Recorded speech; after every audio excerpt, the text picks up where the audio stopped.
যেহেতু বাণীকার্ডের সঙ্গে মজুমদার সাহেবের একটা সখ্যতা ছিল, বন্ধুত্ব ছিল, বন্ধুর পতন মানে আরেক বন্ধুর পতন স্বাভাবিক হইতেই পারে। কিন্তু আওয়ামী লীগ বিএনপির একটা পরম চরম প্রতিপক্ষ, এটা তো ভুলে গেলে চলবে না, বিএনপি কখনো ভুলবে না। এবং বিএনপি গত 15 বছরে যে সাফারিংটা হয়েছে, আমার তো মনে হয় না মানে বাস্তব সত্য কোন রাজনৈতিক দল এত সাফারিং করে নাই। রাজনৈতিক প্রতিহিংসা, রাজনৈতিক ভাবে আমি প্রতিপক্ষকে আমি একটা খারাপ কাজ যদি করি, আমি যদি চুরি করি, ডাকাতি করি, রাহাজানি করি, আমি বিএনপি করি বা যাই করি, আমার বিচার হবে। কিন্তু রাজনৈতিক কারণে আমার নামে মিথ্যা মামলা দিয়া, পুলিশকে সাজায় দিয়া আমাকে সে মামলা করবে, সে যে সরকারই করুক, ইউনূস সরকার যদি করে, সেটা তো গ্রহণযোগ্য হবে না। আসলে যে কোনো জিনিস এই সরকার বা সরকারের বেনিফিশিয়ারিদের বিপক্ষে যায় বা এম্বারেসিং করে, সেটা খুবই স্বাভাবিকভাবে আওয়ামী লীগের খুশির কারণ হবে। যে কোনো জিনিস মানে আওয়ামী লীগের এগেনস্টে যে গ্রুপগুলো আছে যারা কাজ করছে বা করেছে বা আগামীতে করবে, তাদের উপর কোনো ধরনের যদি দেশীয় বা আন্তর্জাতিক বেকায়দায় কেউ ফেলতে পারে বা ফেলে দেয়, তাহলে স্বাভাবিকভাবে এখানে একটা বেনিফিট অফ সার্কামস্টান্সেস বা বেনিফিট অফ সিচুয়েশনস বা এই ধরনের বিভিন্ন কাজে। আমি একটু নিচে কথা বলছি টিভিতে, একটু পরে কথা বলছি। হ্যাঁ হ্যাঁ, নিচে আমি একটু টিভিতে কথা বলতেছি। হ্যাঁ নিচে আমি পরে কথা বলছি। কাজেই এখানে আমাদের যে জিনিসটা লক্ষণীয় বা দেখার বিষয়, সেটা হচ্ছে যে মার্কিন যুক্তরাষ্ট্রের পরিবর্তনের সঙ্গে বাংলাদেশের রাজনীতি খুব বেশি নির্ভরশীল না। এখানে বাংলাদেশ চায় তার একটা, আমেরিকা চায় তার একটা পুরো পক্ষের একটা সরকার থাকুক, যারা মূলত চীন বিরোধী। তারা ভারত বিরোধীও চায় না, তারা চীন বিরোধী।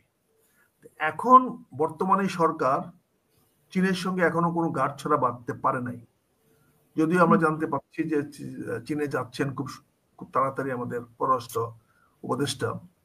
তো চীনের সঙ্গে যদি বাংলাদেশ ক্লোজ হয়, তাহলে স্বাভাবিকভাবে আমেরিকান যুক্তরাষ্ট্র থেকে সরে আসবে। এরকম একটা সিচুয়েশন যদি হয়, তখন বোঝা যাবে যেটা আওয়ামী লীগের ফেভারে যাবে কি যাবে না। আর ইন্ডিয়াতেও প্রমাণ করে দিয়েছেন যে তারা আওয়ামী লীগের সঙ্গে ছিল, এখনো আছে এবং আগামীতেও থাকবে। এটা তারা জলবৎ তরল পরিষ্কার করে দিয়েছে। আর আমেরিকার সঙ্গে আমেরিকার সম্পর্কটাও একই দূরত্বে, কারণ যেহেতু আমেরিকানদের যে পলিসি, ইন্দো প্যাসিফিক পলিসি, এখান থেকে তো কিন্তু ট্রাম্প সরে আসে নাই। আর ইন্দো প্যাসিফিক পলিসিটা ঠিক বাইডেন সাহেবের পলিসিও না, এটা কন্টিনিউশন অফ দ্য আমেরিকান এই জিও পলিটিক্যাল স্ট্র্যাটেজি বা এশিয়ার এখানে বা প্যাসিফিক, ইন্ডিয়ান ওশিয়ানস এবং বে অফ বেঙ্গলকে সিকিউর করার জন্য আমেরিকার যে স্ট্র্যাটেজি, সেই স্ট্র্যাটেজি অনুযায়ী আমেরিকার ফ্রেন্ড হলো ইন্ডিয়া। এবং বাংলাদেশের উপরে চাপ ছিল, কন্টিনিউয়াস চাপ ছিল টু জয়েন দিস। এবং বাংলাদেশ চীনের সঙ্গে একটা সম্পর্ক রাখার কারণে এখানে জয়েন করে নাই। এবং ডক্টর করিমুল্লাহ সাহেব আরো ভালো বলতে পারবেন, ওনার কাছে আরো অনেক বেশি নলেজ আছে, ওনার তথ্য আছে যে কে কার পারপাস সার্ভ করতেছে।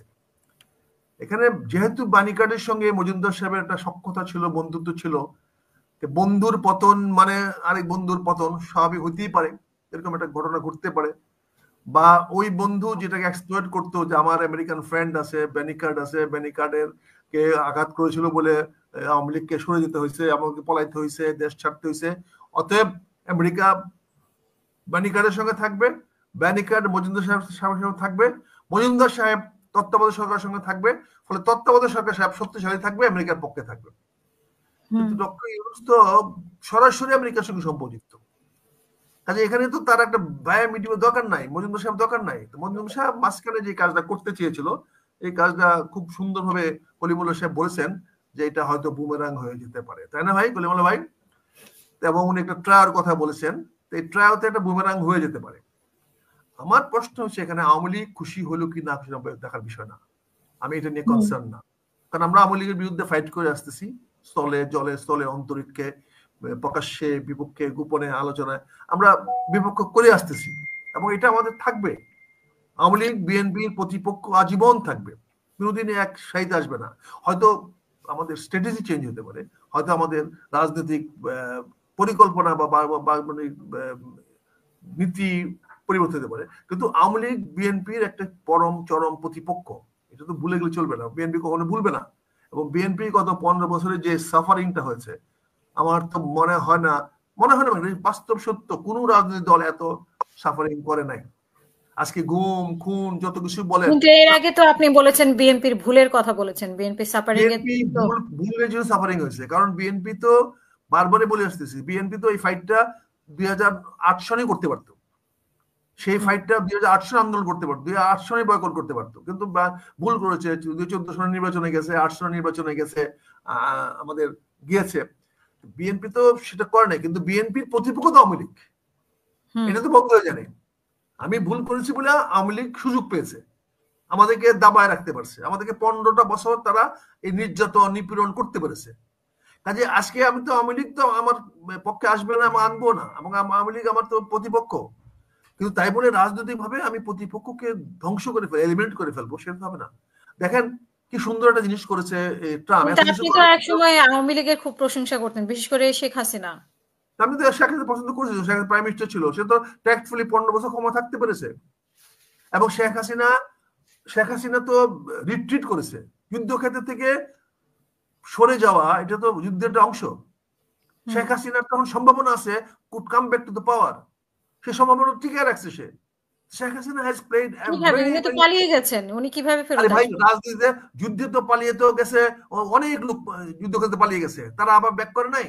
রবার্ট লু কি ব্যাক করে নাই? কিন্তু উনি তো গণহত্যার সাথে ছিলেন, ওনাকে মানুষ গ্রহণ আর করবে? থাকুক গণহত্যা, গণহত্যা তো কোন সরকার গণহত্যা করে না?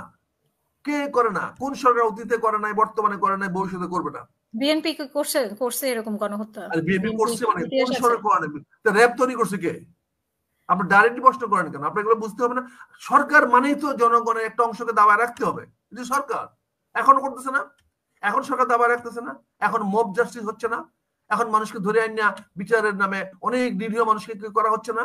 এখন কি সারা বাংলাদেশে কি পুলিশে টেলিফোন করে, ডিবির থেকে টেলিফোন করে, ভাই ও মানুষকে, সাধারণ মানুষের কি অবস্থা বলেন তো, চুরি ডাকাতি দিস।